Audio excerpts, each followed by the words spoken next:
On day 2, we find host Sandy Springs drawn against Atlanta Sily, with Sandy Springs in perfect position to confirm a championship with a victory. However, if Atlanta Sily can get a victory, they could find themselves as champions pending the result in the later game between Sambo and Alliance. A draw would give the advantage to Sambo FC in the later game if Sambo could pull out a victory there. Sandy Springs got us kicked off. There was a lot resting on this result, and there was a feeling that the play could be conservative, but within the first few minutes, the action was turning out to be robust, and both teams seemed to be hungry for an early advantage in this match. Sandy Springs were the first to get the lion's share of possession and creating the first chance in the match with a free kick, but the resulting chance was cannoned over the bar.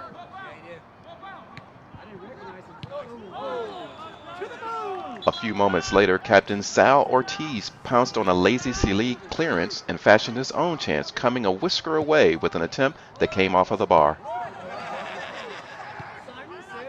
Sandy Springs kept up this pressure early on, here with a half chance from forward Joey Cochran.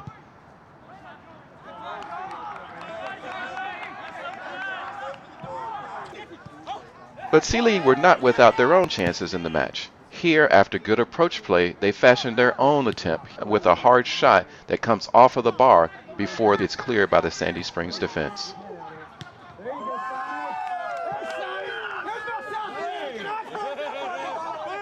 In the second half, despite the fatigue that was starting to show, both teams still worked hard for that breakthrough goal. Here, once again, Joey Cochran gets in with a solid chance, only to be foiled by the Sily keeper in goal. To Sily's part, they were very much in the game, getting forward often, and on this occasion coming close with a shot that again comes off the bar, so close to the advantage in the game for Sily. Moments later, another shot from the wing almost sneaks in for Sily, but was just off target, and the score remained 0-0.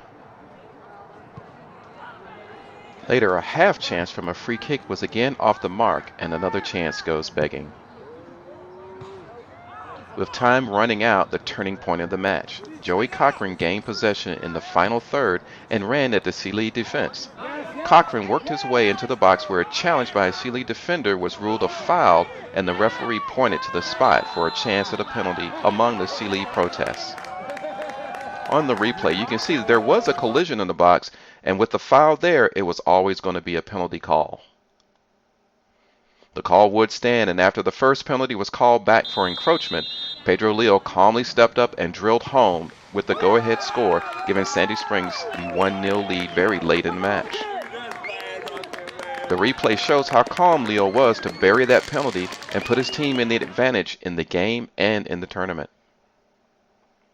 With only a few moments left, Sily did press, but it was Sandy Springs with the better chances later on. After good approach play here, Pedro Leo gets on the end of the final pass and again puts it just over the bar in extra time.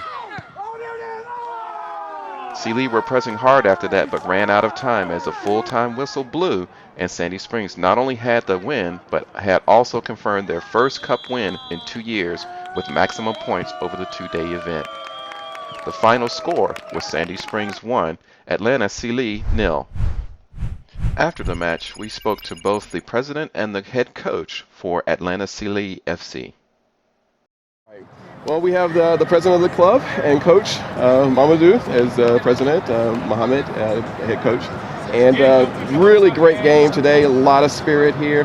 What are your impressions? First of all, let me get the president's view on this. What's your impression of the game today?